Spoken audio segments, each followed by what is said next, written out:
सुशासन की अभूतपूर्व अवधारणा प्रस्तुत करने वाले महाराज भरत की वेशभूषा में मंच पर विराजमान उत्तर प्रदेश के यशस्वी मुख्यमंत्री गोरक्षपीठाधीश्वर आदरणीय योगी आदित्यनाथ जी, भारत के ज्ञान दीपों में से एक प्रमुख इलाहाबाद विश्वविद्यालय के कुलाधिपति श्री चौहान जी, इस परिसर को अपनी मेधा और अपने मातृवत संस्कार से क्रांति से शांतिपूर्ण प्रयोग की तरफ ले आई कुलपति आदरणीय डॉक्टर संगीता जी, मंच पर उत्तर प्रदेश शासन के दोनों मंत्री और मेरे आत्मीय मित्र श्री स्वतंत्र देव जी, भाई नंदी जी और समग्र बैठे हुए इस क्षेत्र के महनीय नागरिकगण और भारत के भविष्य को संकल्पना देने वाले मेरे साथी छात्रगण छात्राएं जो यहाँ पर बैठी हैं। सबसे पहले तो मैं जिनको सम्मान मिला है और जिन्होंने पदक प्राप्त किया है उन सबको बहुत शुभकामनाएं देता हूँ। और विशेष रूप से उल्लेखनीय ये था कि 9 सम्मान में से 8 बच्चियां थीं।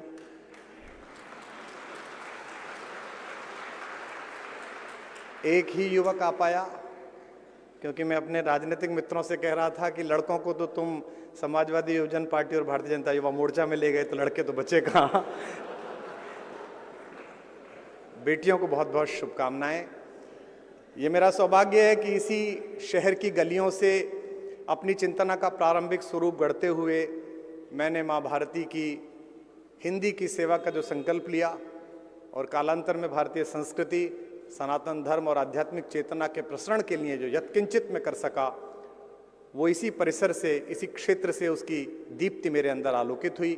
मैं उस पूरी गुरु परंपरा का आभार व्यक्त करता हूँ जिन्होंने एक अध्यापक के घर में पैदा हुए एक सामान्य से विज्ञान के विद्यार्थी को मेधा के प्रति इतना सजग बनाया कि आज इतना महनीय परिसर मुझ जैसे एक सामान्य कवि का सम्मान कर रहा है। इसके लिए मैं उस पूरी गुरु परंपरा को प्रणाम करता हूँ। भारत में ज्ञान की परंपरा विश्व जब अपने उदरपूर्ति के साधनों में लगा हुआ था उससे भी पूर्व की है। जैसे 4 पुरुषार्थ हैं, जैसे 4 दिशाएं हैं, ऐसे ही भारत में 4 विश्वविद्यालयों ने अपनी दीप्ति से प्रसारण प्रारंभ किया, जिसमें से एक लौ इस इलाहाबाद विश्वविद्यालय में, इस प्रयाग में जलाई गई। उस परिसर में आना और सम्मानित होना बहुत गौरव का क्षण है।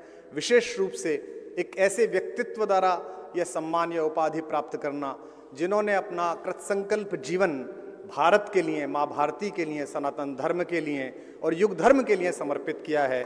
मैं उन आदरणीय मुख्य अतिथि को भी आभार व्यक्त करता हूँ।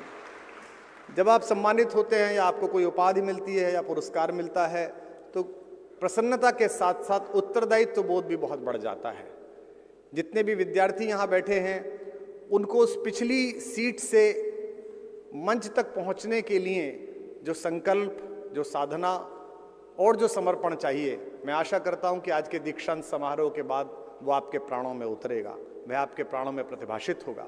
हिंदी का विद्यार्थी होने के नाते इस परिसर में टहलते समय इस परिसर के प्रत्येक पेड़ को, इस परिसर की प्रत्येक वीथी को, इमारत के हर एक हिस्से को छूने का और प्रणाम करने का मन करता है, क्योंकि जिनको पढ़कर, जिनकी शैली में रचकर, जिनका अनुसरण करके यहाँ तक पहुँचने का मन हुआ है, हिंदी के सभी तीर्थ पुरुष इसी विश्वविद्यालय के परिसरों में टहले हैं। यहीं से हिंदी की कविता का संस्कार हुआ है।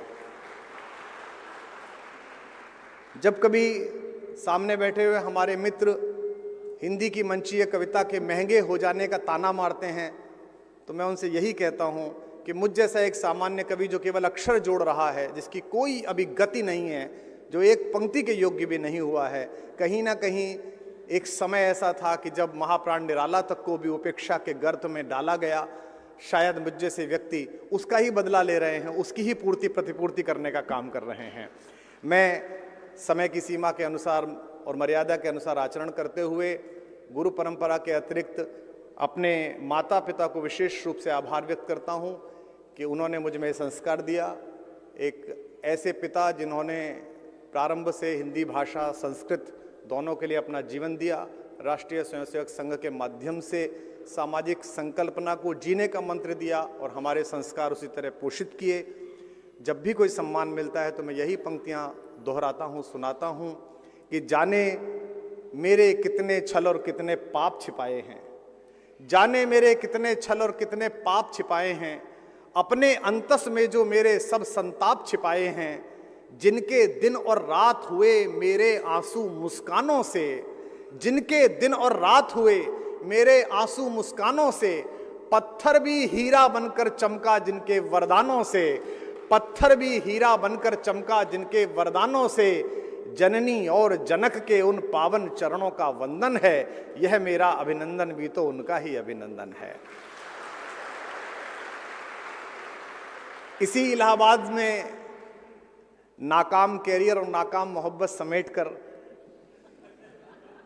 जब मैं उत्तर प्रदेश के दूसरे कोने में पहुंचा तो इसी इलाहाबाद के लिए मैंने कभी यह भी कहा कि ये दिल बर्बाद करके इसमें क्यों आबाद रहते हो, कोई कल कह रहा था तुम इलाहाबाद रहते हो। ये कैसी, कोई कल कह रहा था तुम इलाहाबाद रहते हो, ये कैसी शोहरतें मुझको अता कर दी मेरे मौला, मैं सब कुछ भूल जाता हूँ मगर तुम याद रहते हो। कोई शहर अगर इस तरह अंदर बस जाए तो मैं कैफी आजमी साहब का ये शेर याद करता हूँ। ये खबर कल छपी कि विश्वविद्यालय की सर्वोच्च उपाधि हिंदी के कवि को दी जाएगी। माननीय कुलपति जी प्रेस ब्रीफिंग कर रही थी और मैं एक कार्यक्रम में था, मुझे वो खबर मैंने देखने को मिली। अब ये कल खबर छपेगी कि भारत में ऊर्जा के सबसे आशावान स्रोत आदरणीय मुख्यमंत्री जी के माध्यम से उपाधि मुझे प्राप्त हुई, तो ये खबर कहीं ना कहीं किसी घर में पढ़ी जाएगी और जिस घर में वो पढ़ी जाएगी उसके लिए मैं यही शेर कहूँगा कि आज फिर टूटेंगी तेरे घर की सारी खिड़कियाँ, आज फिर टूटेंगी तेरे घर की सारी खिड़कियाँ, आज फिर देखा गया दीवाना तेरे शहर में। बहुत बहुत आभार, बहुत बहुत धन्यवाद। और मैं आशा करता हूँ कि इस विश्वविद्यालय का मेरे प्रति अनुराग, एक शिशुवत स्नेह, कृपा मुझ पर बरसती रहेगी। मंचस्थ आदरणीय लोगों ने जिन्होंने कृपा की आज पधारने की, उन सब का स्नेह मेरे पर रहेगा। और जिस उत्तरदायित्व बोध के लिए मुझे नामित किया गया है, माँ भगवती, माँ भारती, मेरे राघवेंद्र सरकार, मर्यादा पुरुषोत्तम राम मुझे शक्ति देंगे कि मैं अपने प्राण की अंतिम आह तक भी उसे पूरा करने के लिए संकल्पबद्ध रहूं। आप सबका बहुत बहुत आभार। जय भारती, जय भारत।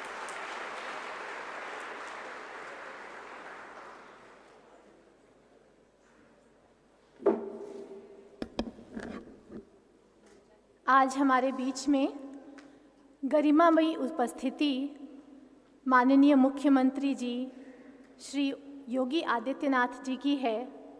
राजनीति विज्ञान विभाग से हूँ, इसलिए कहूँगी कि लगता है कि साक्षात आचार्य चाणक्य की तरह धर्मशास्त्र, नीतिशास्त्र और अर्थशास्त्र के ज्ञान का समागम हमारे बीच में है और इसीलिए उनसे निवेदन करती हूँ कि वो आएँ और अपना ज्ञान हमारे साथ भी साझा करें।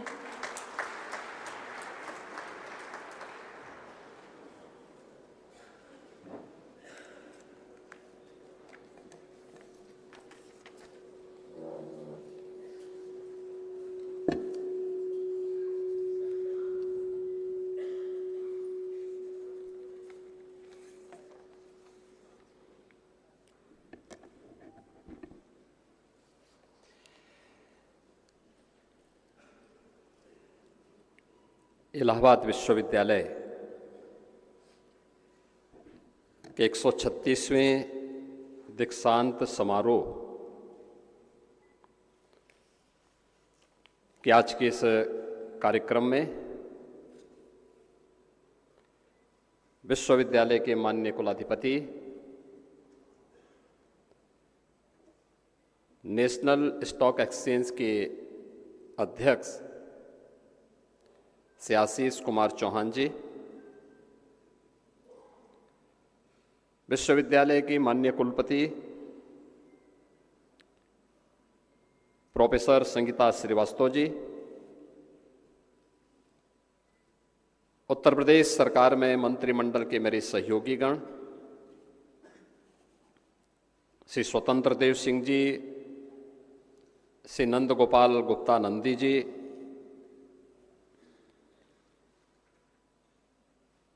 महापौर प्रयागराज श्री गणेश केसरवानी जी, माननीय सांसद श्री प्रवीण पटेल जी, विधान परिषद के हमारे माननीय सदस्यगण श्री सिद्धार्थनाथ सिंह जी, पीयूष रंजन निषाद जी, हर्षवर्धन वाजपेयी जी, नवनिर्वाचित विधायक श्री दीपक पटेल जी, विधान परिषद के सदस्य श्री सुरेंद्र चौधरी जी, अधिष्ठाता कला संकाय इलाहाबाद विश्वविद्यालय प्रोफेसर अनामिका राय जी, विश्वविद्यालय के सभी सम्मानित आचार्यगण और विश्वविद्यालय के द्वारा जिन्हें अभी यहाँ पे सम्मानित किया गया है,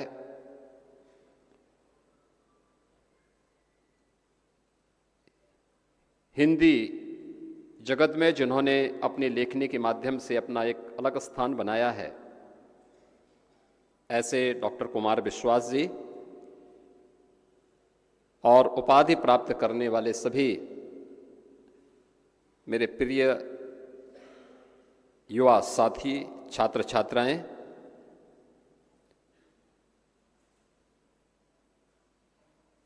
ये मेरे लिए अत्यंत आनंद की अनुभूति का क्षण है जब प्रयागराज की इस पावन धरा पर इलाहाबाद विश्वविद्यालय के इस 136वें दीक्षांत समारोह के अवसर पर मुझे आप सबके बीच में आने का अवसर प्राप्त हुआ और अपने इन युवा साथियों को उनकी उपाधि प्रदान करने के अवसर के साथ ही हिंदी के प्रति सम्मान व्यक्त करते हुए श्री कुमार विश्वास को विशेष मानद उपाधि से भी सम्मानित करने का अवसर प्राप्त हुआ है। मैं इस अवसर पर उपाधि प्राप्त करने वाले सभी ऊर्जावान युवा साथियों को और श्री डॉक्टर कुमार विश्वास जी को हृदय से बधाई देता हूं, इन सब का हृदय से अभिनंदन करता हूं।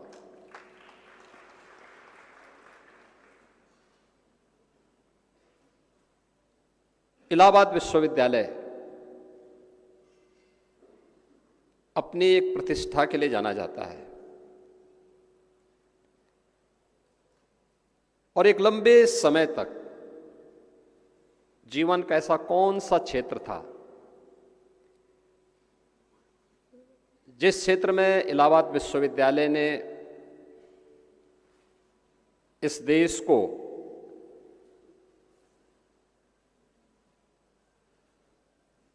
उच्चतम स्तर से लेकर के जीवन के विभिन्न स्तरों पर कार्य करने के लिए एक ऊर्जावान पीढ़ी न प्रदान की हो। सार्वजनिक जीवन में सेवा का क्षेत्र हो, साहित्य का क्षेत्र रहा हो,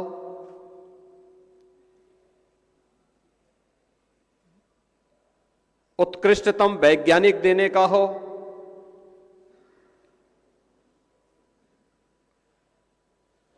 देश की न्यायिक सेवाओं में उच्चतम न्यायालय से लेकर के जनपद न्यायालय के न्यायिक अधिकारियों की एक लंबी श्रृंखला देने का कार्य रहा हो, कोई भी ऐसा क्षेत्र नहीं था जिसमें एक समय, चाहे वह प्रशासन का हो, जिसमें एक ज्वाइंट मजिस्ट्रेट से लेकर के कैबिनेट सेक्रेटरी तक प्रतिनिधित्व इलाहाबाद विश्वविद्यालय करता हुआ दिखाई देता था। लेकिन समय की गति होती है और जैसे कि यहाँ के कुलपति जी ने अपने प्रारंभिक उद्बोधन में इस बात का उल्लेख किया,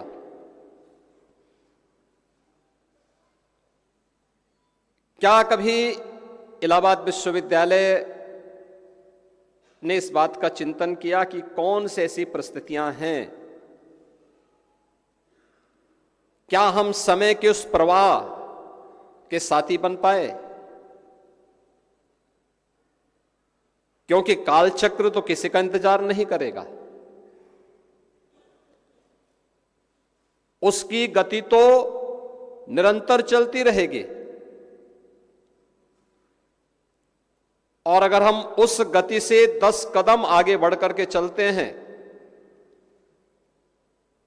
तो समाज, देश और दुनिया हम सब का अनुसरण करती है, और अगर हम उससे पीछे हैं तो हमें पिछलग्गू होने के लिए मजबूर होना पड़ता है। ये व्यक्ति पर निर्भर करता है कि वह अपनी गति को समय के प्रवाह के साथ आगे बढ़ाने का कार्य कर रहा है और उसको अपना अनुसरण करने के लिए मजबूर कर रहा है, या फिर उसको पिछलग्गू बन करके अपने को पिछड़ा घोषित करना है। और कहीं ना कहीं इसी द्वंद्व का शिकार इलाहाबाद विश्वविद्यालय कहीं अवश्य बना होगा। लेकिन इन सभी विपरीत परिस्थितियों और झंझावतों के बीच भी इस विश्वविद्यालय ने इस चुनौती का सफलतापूर्वक सामना करते हुए आज फिर से उस प्रतिष्ठा को प्राप्त करने की अंतः वेदना को महसूस किया है और फिर से अपने पुरातन गौरव को स्थापित करने की जो ये तड़प है, मैं विश्वास के साथ कह सकता हूं कि इलाहाबाद विश्वविद्यालय अपने पुरातन गौरव को अवश्य प्राप्त करेगा, इसमें कोई संदेह नहीं है।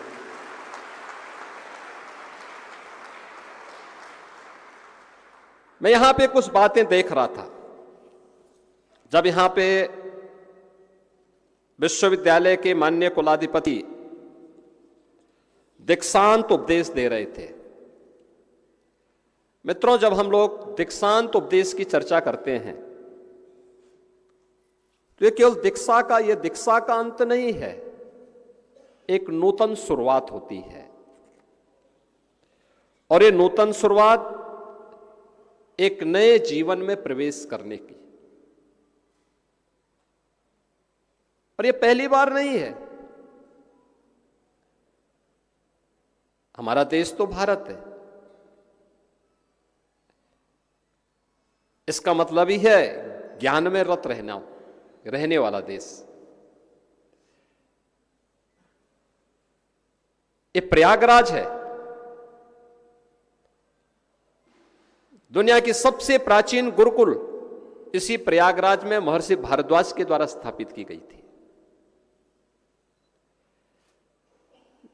उच्च शिक्षा का केंद्र कैसे होना चाहिए, प्राचीन भारत ने दुनिया को दिखाया था। याद करिए, आज से 3500 वर्ष से पहले और 5000 वर्ष के बीच का वह कालखंड,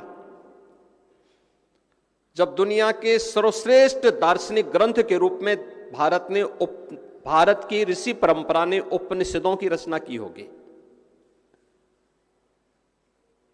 और उसी उपनिषद की कुछ पंक्तियां हमारे गुरुकुल में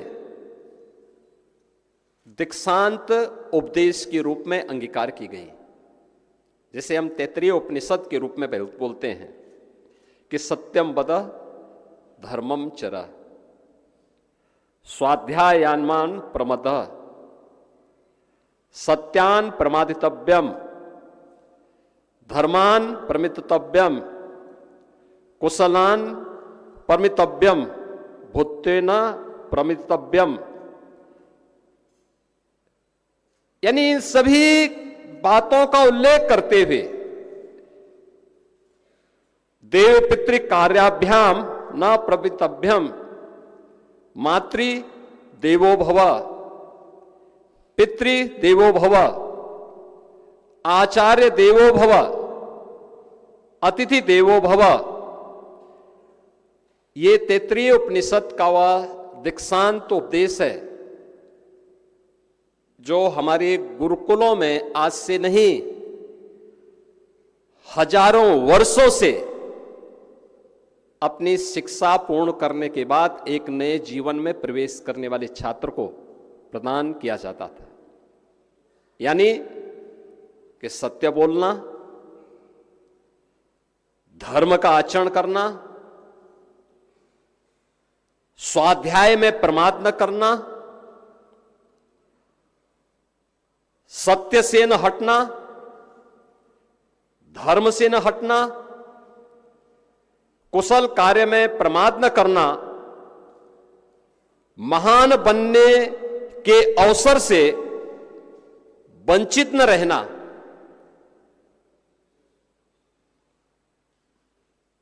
माता पिता के प्रति सम्मान का भाव रखना, देव और पितरों के कार्यों से अपने आप को प्रमाद न करना, अन्य दोष रहित कर्मों से अपने आप को जोड़ना। यानी किस पवित्र भाव के साथ जब और क्यों इस प्रकार की स्थिति पैदा हुई। मैं सोचता हूं जब भी मुझे किसी संस्थान में जाने का अवसर प्राप्त होता है, दीक्षांत उपदेश को मैं बोलता हूं कि दीक्षांत उपदेश में सत्य की बात भी है, धर्म की बात भी है। तो मुझे 5000 वर्ष पहले भगवान वेद व्यास की भी ये बात याद आने लगती है। याद करिए, भारत को चारों वेदों को एक संहिता के रूप में आने वाली पीढ़ी को श्रवण परंपरा से हटा करके, गुरु शिष्य की उस परंपरा से हटा करके सबके लिए सुलभ बनाने वाले भगवान वेद व्यास हैं।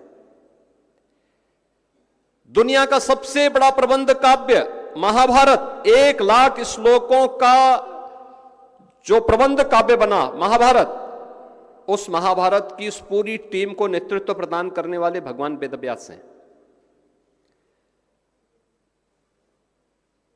ज्ञान, भक्ति और वैराग्य का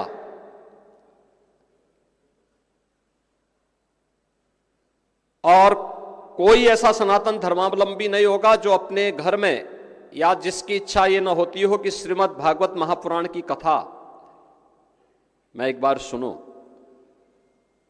श्रीमद् भागवत महापुराण जैसे पुराण की रचना करने वाले, आने वाली पीढ़ी के लिए पुराण और उपपुराणों की रचना को आगे बढ़ाने वाले, कुरुवंश को हर विपरीत परिस्थिति में बचाने वाले, और एक नहीं 8 पीढ़ी तक जिस वेदव्यास ने कुरुवंश को न केवल मार्गदर्शन किया बल्कि विपरीत परिस्थितियों में उसको बचाने का प्रयास भी किया। और इन सब के बावजूद उनका जीवन कितनी वेदना और पीड़ादायक था।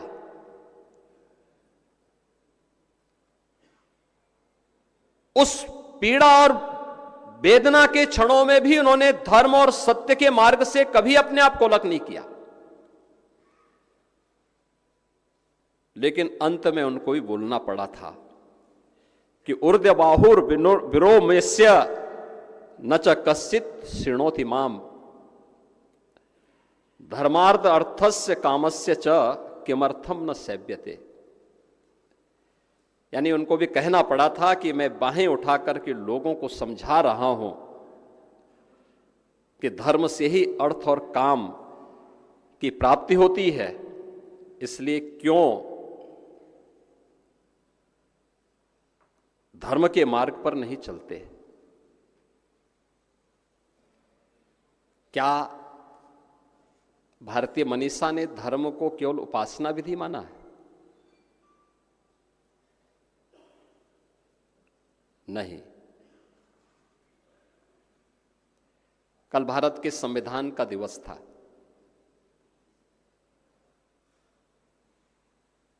26 नवंबर 1949 को भारत ने अपना संविधान अंगीकार किया था।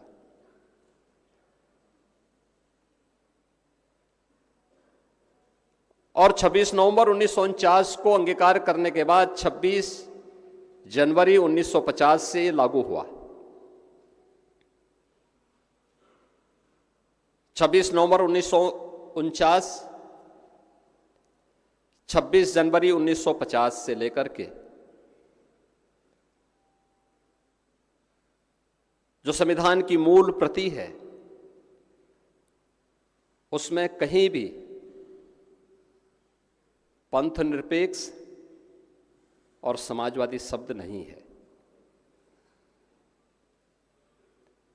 मैं इलाहाबाद विश्वविद्यालय के विद्वान आचार्यों के सामने इस बात को कह रहा हूं।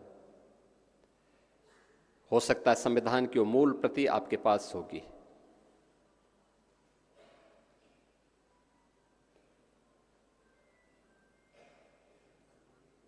कहीं भी ये दो शब्द नहीं है। ये दो शब्द जोड़े गए तब जब इस देश में संसद भंग थी, इस देश में न्यायपालिका के अधिकार कुंद कर दिए गए थे, इस देश के लोकतंत्र पर कुठाराघात हुआ था, और जिन लोगों ने संविधान का गला घोंटने का काम किया था, वे लोग संविधान बचाने का ठेका लेकर के आज ढिंडोरा पीट रहे जा रहे हैं। ढिंडोरा पीटे जा रहे हैं, आज कह रहे हैं कि साहब संविधान खतरे में है, लोकतंत्र खतरे में है। प्रश्न ये उठता है कि यह समाज मूल्यांकन उन लोगों का कब करेगा जो लोग लोकतंत्र के लिए स्वयं खतरा है,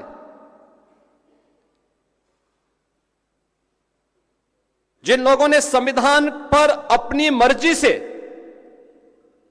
छेड़छाड़ करने का कुत्सित प्रयास किया ही नहीं, बल्कि करके लोकतंत्र को पूरी तरह पैरालाइज करने का प्रयास किया था। और क्या भारतीय मनीषा ने धर्म को केवल उपासना विधि या मत और मजहब के का पर्याय बनाया था? कतई नहीं बनाया था, कभी नहीं बनाया। हमारे यहां धर्म की बहुत विराट परिभाषा है, बहुत विराट। अगर आप उसको देखेंगे, भारत के संविधान की भावनाओं के अनुरूप ही अगर आप देखेंगे, तो भारत का संविधान तो कहता है कर्तव्य, सदाचार,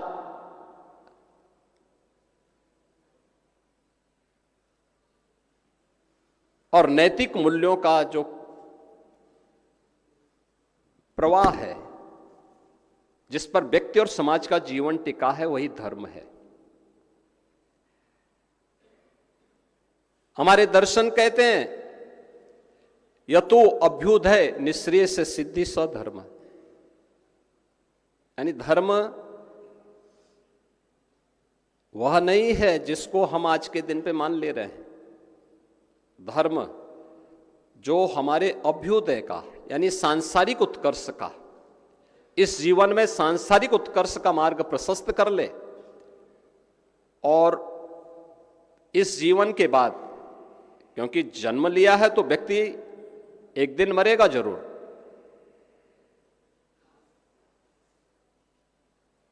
मुक्ति का मार्ग भी प्रशस्त कर ले, वही धर्म है। धर्म को किसी संकीर्ण दायरे में कैद करके भारतीय मनीषा ने कभी नहीं रखा।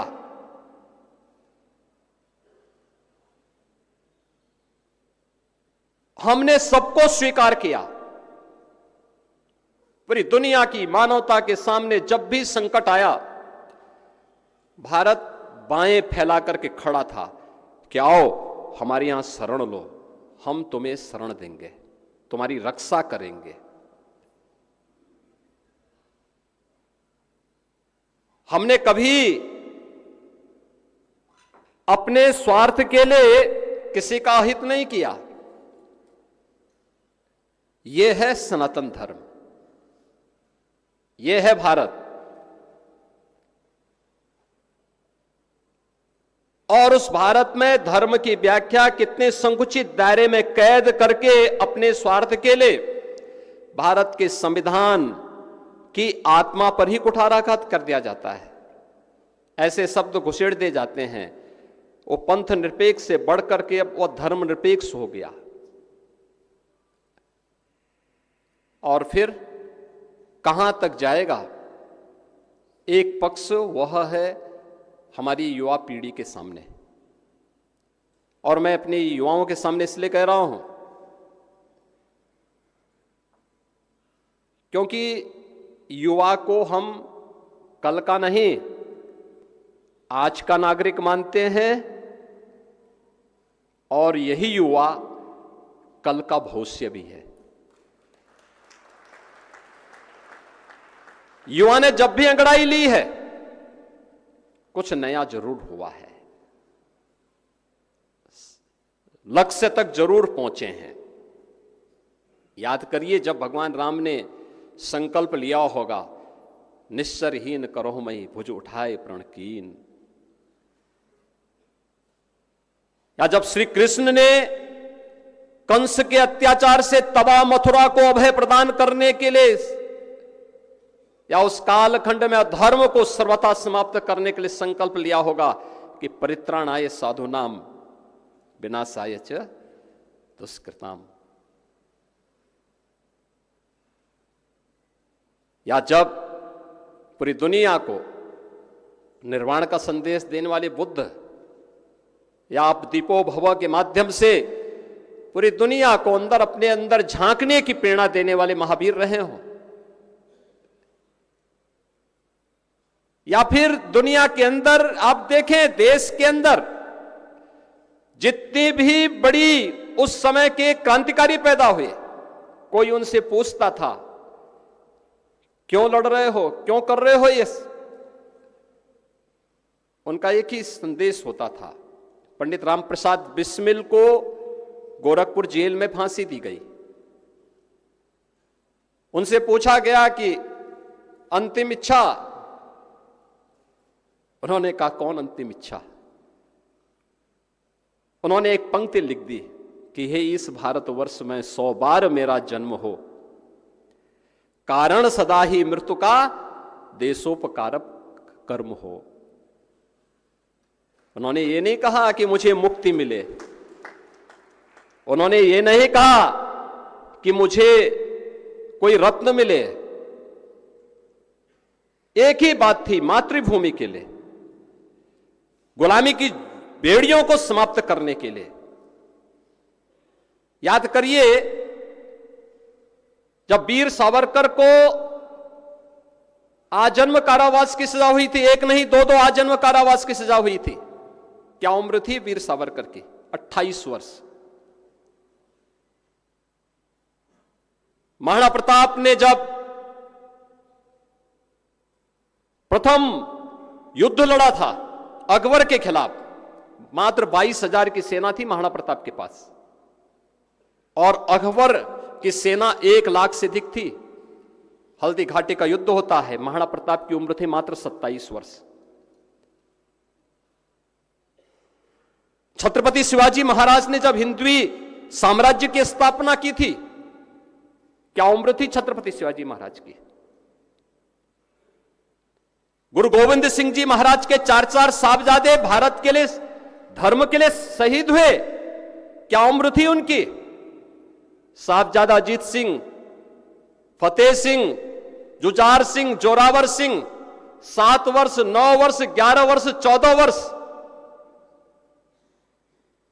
क्या देश के लिए बलिदान होने के लिए किसी कोई उम्र मोहताज रखती है क्या?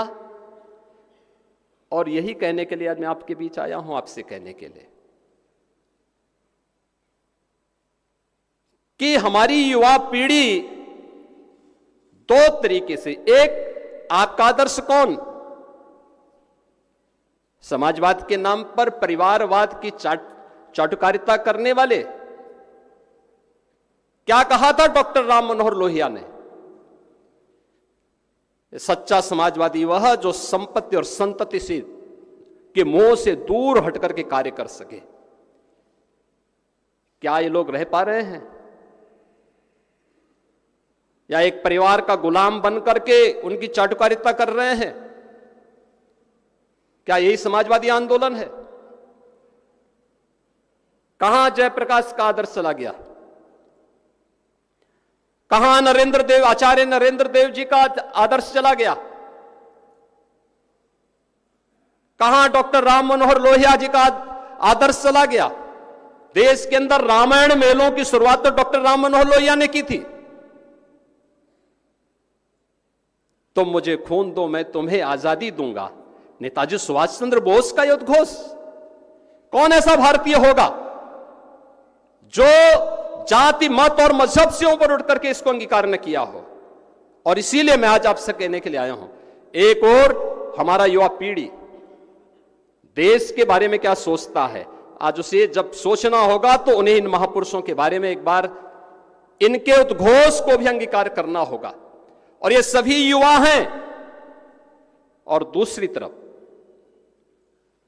हम नए ज्ञान की परंपरा से अपने आप को वंचित नहीं कर सकते, कभी नहीं वंचित कर सकते।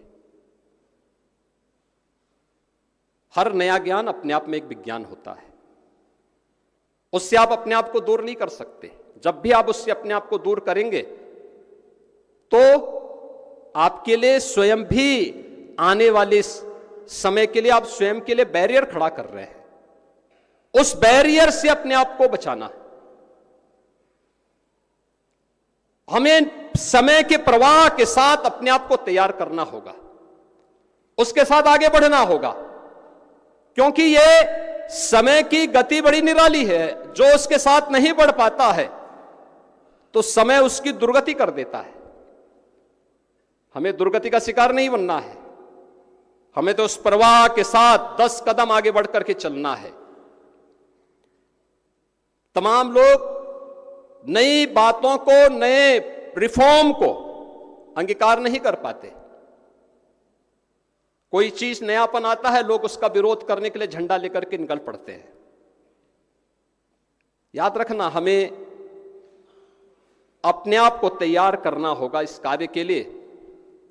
और समय गया जब नारे लगते थे कि मेरी मांगें पूरी हो चाहे जो मजबूरी हो, वह बंद होना चाहिए। देश और समाज का उत्थान इसमें कभी नहीं हो सकता, कभी नहीं हो सकता। याद रखना,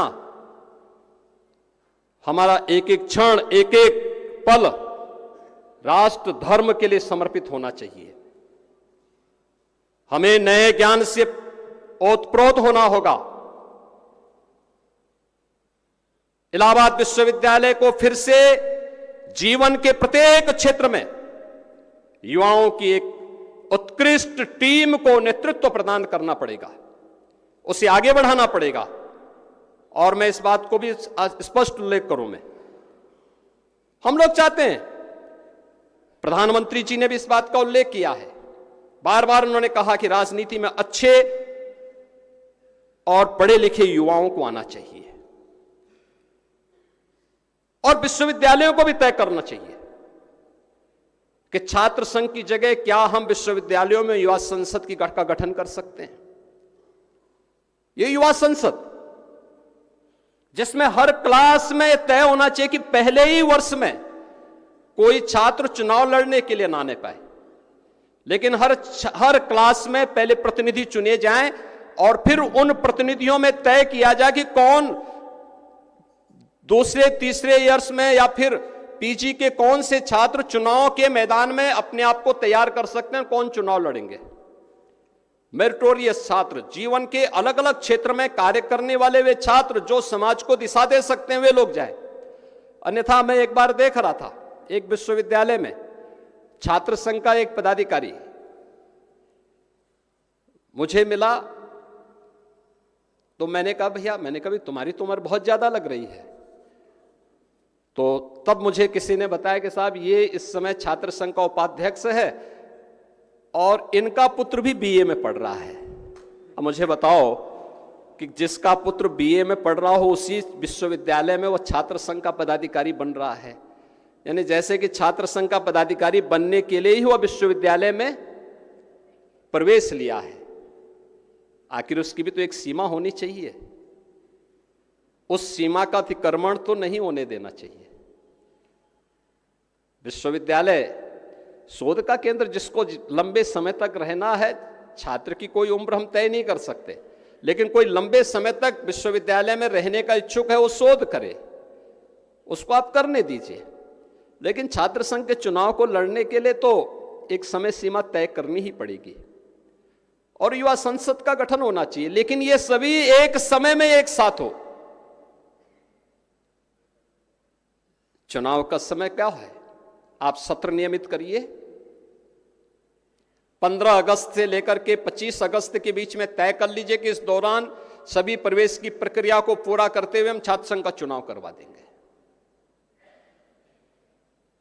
और इसके बाद विश्वविद्यालय में पठन पाठन का कार्यक्रम हो, लेकिन इसके लिए भी छात्रों की गैदरिंग करके वहीं पे डिबेट कराओ, ओपन डिबेट कराओ। याद रखना, ये जाति, मत और मजहब के आधार पर जब भी आप आपस में छात्रों को, युवा शक्ति को बांटोगे, ये विभाजन न केवल भारत की प्रतिभा का होगा, बल्कि यह विभाजन देश की युवा शक्ति और युवा ऊर्जा को तो विभाजित करने का वो पाप कर ही रहे हैं, उसके विकास की धारा को भी अवरोधित करने का भी कार्य कर रहे हैं। और हमें कभी भी ऐसे लोगों को जो जाति, मत या मजहब के आधार पर विभाजन की उस खाई को चौड़ा करने का प्रयास कर रहे हैं, उसको कभी भी आगे नहीं बढ़ने देना चाहिए, कभी नहीं बढ़ने देना चाहिए। और इसीलिए मैं आप सबसे कहना चाहूंगा कि आज विज्ञान बहुत आगे बढ़ चुका है। मैं जब इसके बारे में सोचता हूं, कहां तक हम पहुंच चुके हैं, एक लंबी यात्रा हम लोगों ने तय कर ली। याद करिए, 1990 के दशक के प्रारंभ में देश के अंदर एक आंदोलन चला था, सरकारी बैंकों का कंप्यूटरीकरण हो रहा था, लोग आंदोलन कर रहे थे। आंदोलन इस बात का हो रहा था कि कंप्यूटर लगने से लोग बेरोजगार हो जाएंगे। याद करिए, जो लोग उस समय रहे होंगे, कंप्यूटर लगे, लोगों का जीवन आसान हुआ, एक उपभोक्ता को आसानी से सुविधा मिलनी प्रारंभ हुई। उससे पहले होता क्या था? उससे पहले तो बैंक के बाबू या अकाउंटेंट की मर्जी होती थी, वो आपको 10 घंटे खड़ा कर ले, 4 घंटे खड़ा कर ले, या उसको बंद करके चला जाए, कोई फर्क उस पर नहीं पड़ता था। कंप्यूटर आया, काम भी आसान हो गया। कोई व्यक्ति जाता है, तत्काल अपनी सारे कार्यों को ऑनलाइन भी देख सकता है और समय से सारी सुविधाएं उसे मिल भी जाती हैं। और अब वही नहीं, अब तो एटीएम भी आ गया, अब उससे भी आगे हम जा चुके हैं।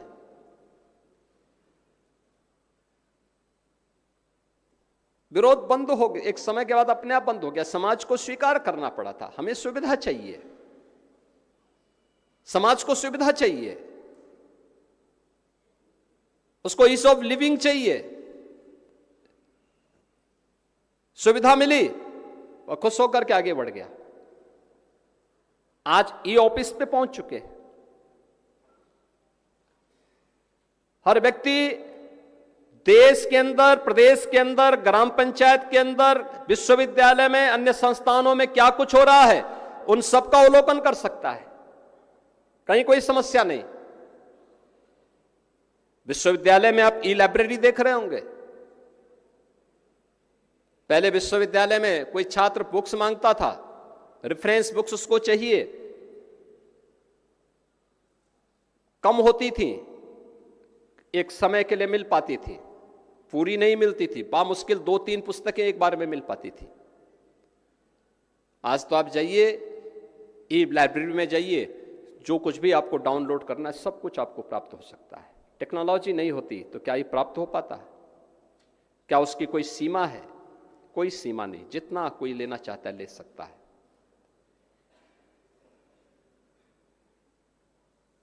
और केवल ये यहीं तक सीमित नहीं है, हर अच्छे कार्य का विरोध हुआ। प्रेस आया होगा, उसका भी विरोध हुआ होगा, एटीएम आया उसका भी विरोध हुआ, जीपीएस आया उसका भी विरोध हुआ,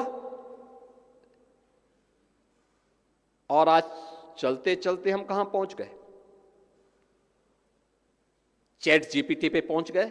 कोई आर्टिकल तैयार करना है, 2 मिनट में आपको आर्टिकल आपके सामने, किसी भी विषय पर।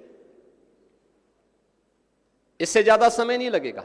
आप किसी भी विद्वान से कहेंगे कि एक आर्टिकल हमें तैयार करना है, वो 4-6 घंटा 10 घंटा लगाएगा। और अगर वह इससे पहले चाहता भी होगा तो फिर उनको तो अपनी विद्वता का दिखाना है कि नहीं मैं विद्वान हूं, इसलिए वो जब तक आप उसको 10 बार नहीं कहेंगे तब तक नहीं देता था।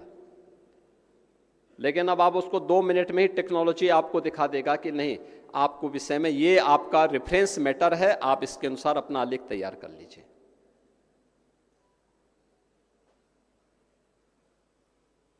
आर्टिफिशियल इंटेलिजेंस आपके काम को और आसान कर लिया, लेकिन उतना ही चुनौतीपूर्ण भी है।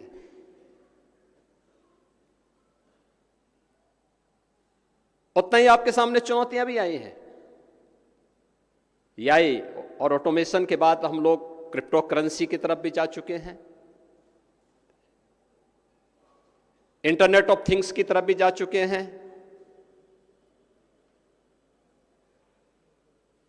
और केवल इसी क्षेत्र में नहीं, कृषि के क्षेत्र में भी जीन एडिटिंग में पहुंच चुके हैं। कौन से ऐसा क्षेत्र है जहां पर आज विज्ञान ने प्रगति न की हो?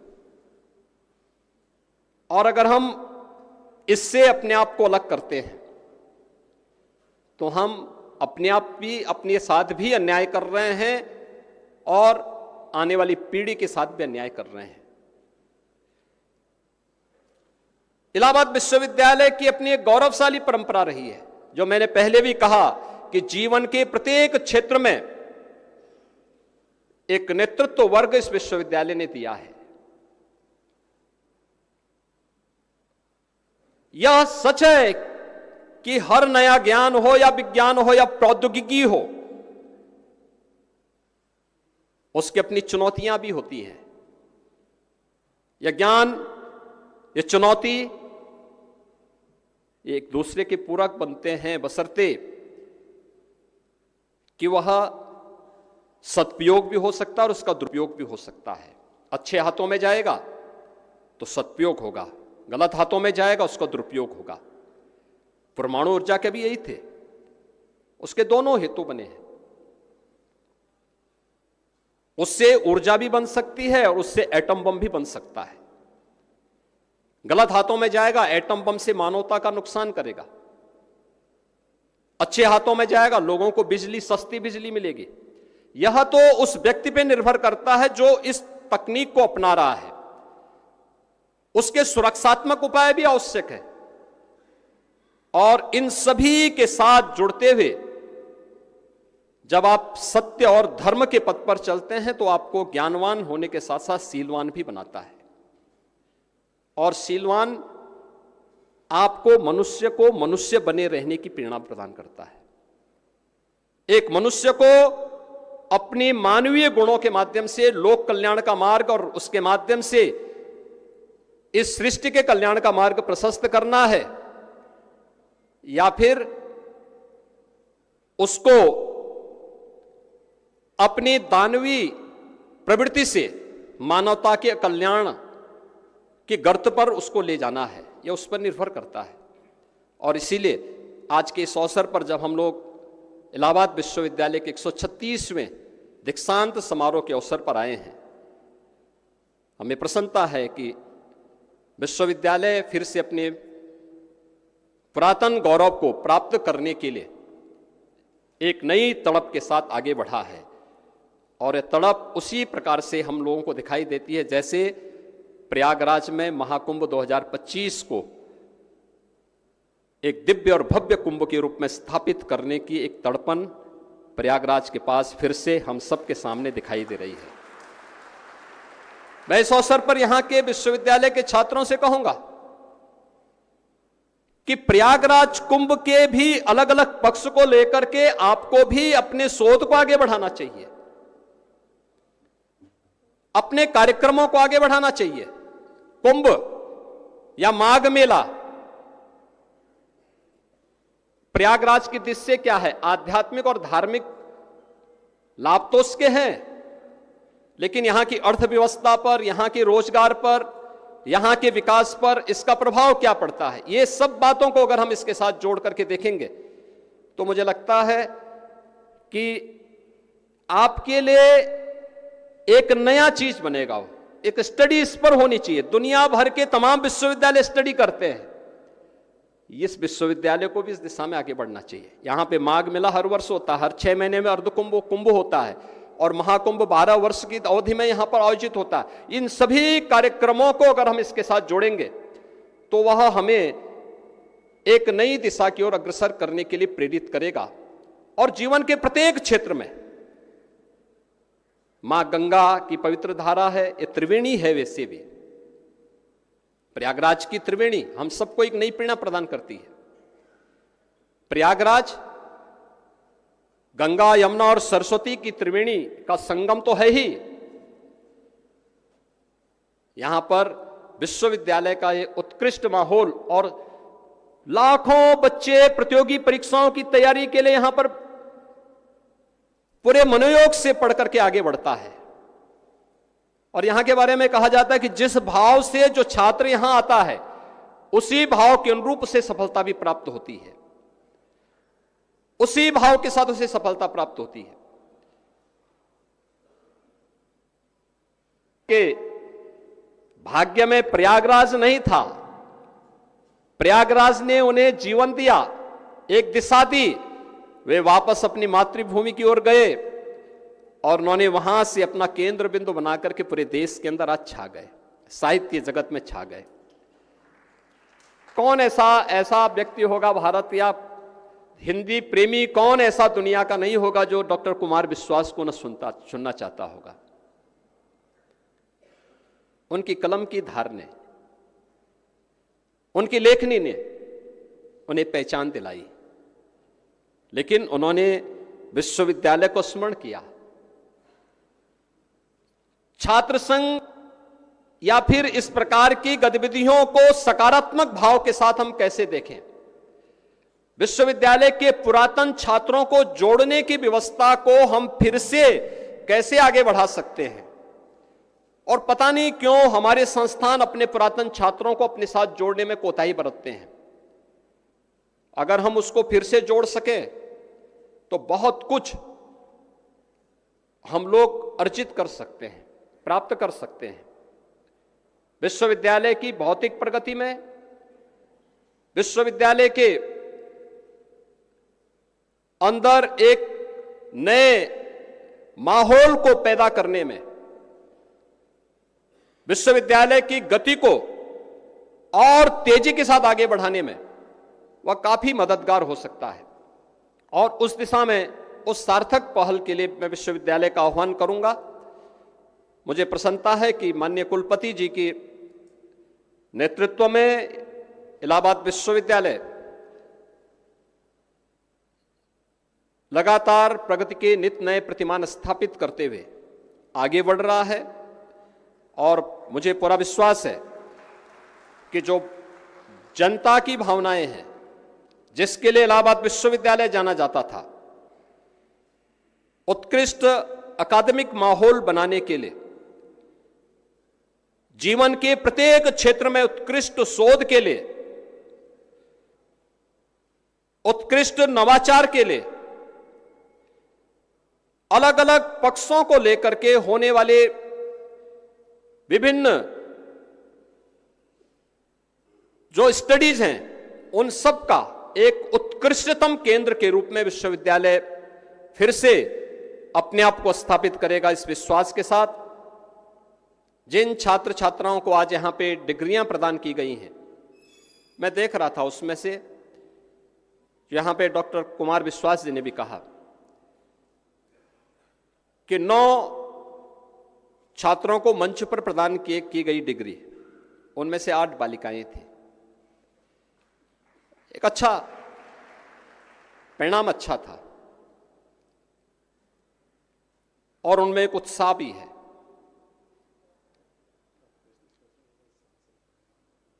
छात्रों को भी उससे कुछ प्रेरणा लेनी चाहिए कि वास्तव में बालिकाएं मेडल प्राप्त कर जा रही हैं, बालक पीछे रुक जा रहे हैं। और जबकि मेरा विश्वास है कि माँ बाप ने बालक पे ज़्यादा ध्यान दिया होगा, बालिका पे कम ध्यान दिया जाता है। क्योंकि मैं तो उत्तर प्रदेश के अंदर देखता हूं, मैं एक जनपद में गया था 2017 में,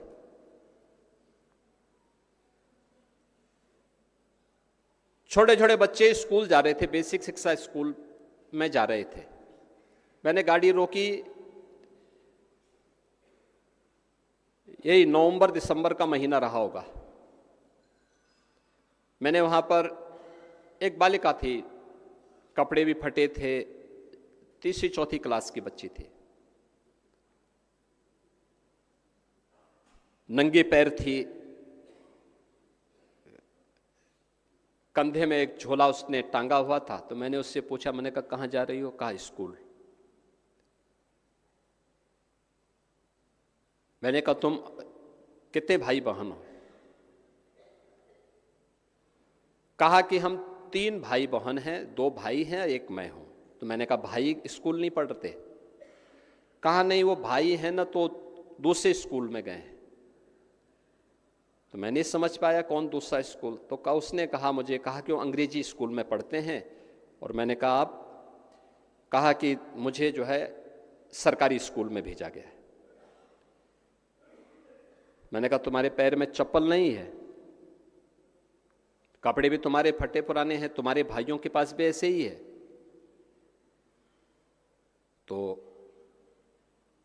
उसने कहा नहीं, भाई है ना तो भाई को तो चप्पल भी, जूता भी मिला है और कपड़े भी मिले हैं। तो मैंने कहा तुम्हें क्यों नहीं मिले? कहा नहीं, मुझे सरकारी स्कूल में भेजा गया है। तो मैं लखनऊ आया और लखनऊ मैंने बैठक ली बेसिक शिक्षा परिषद की, और मैंने कहा भी आदेश करो कि हर बच्चे को हम 2 यूनिफॉर्म देंगे और बालक बालिका की एक जैसी यूनिफॉर्म होगी, जूते मोजे भी देंगे, यूनिफॉर्म भी देंगे। 1,91,00,000 बच्चों को हम आज के दिन पे 2 यूनिफॉर्म देते हैं, स्वेटर भी देते हैं, बैग, बुक्स, शूज, सॉक्स सब देते हैं। एक समानता उसके माध्यम से लाने का कार्य किया गया।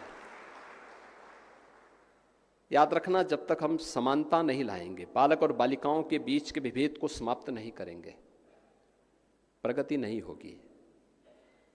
जब तक चाहे वह परिवार के अंदर के वाद को हो, चाहे वह समाज के बीच के वाद का हो,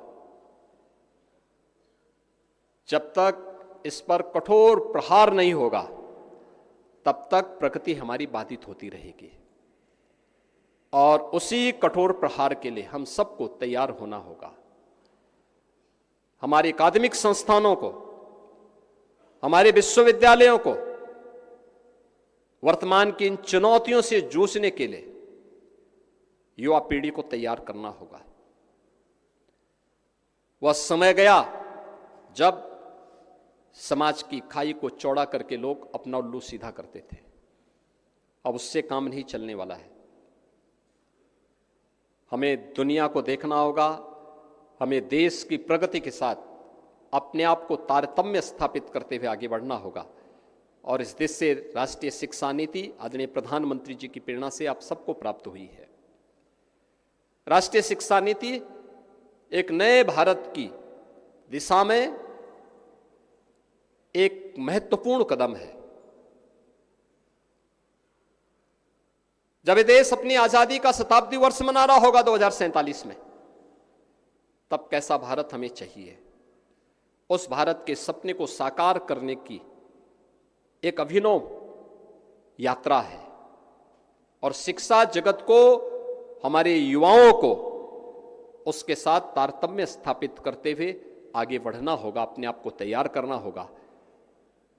दीक्षांत समारोह उसी की एक नई कड़ी के रूप में आज इन सभी छात्रों को, जिन्हें आज उनकी डिग्री अवार्ड की जा रही है, उनके नए जीवन में प्रवेश करने का एक नया अवसर उन्हें प्रदान कर रहा है। मैं उनको और उनके माता पिता को हृदय से अभिनंदन करता हूं। आप सबके प्रति अपनी शुभकामनाएं देता हूं। विश्वविद्यालय परिवार को दीक्षांत समारोह में आमंत्रित करने के लिए हृदय से धन्यवाद देते हुए अपनी वाणी को विराम देता हूं। धन्यवाद। जय हिंद।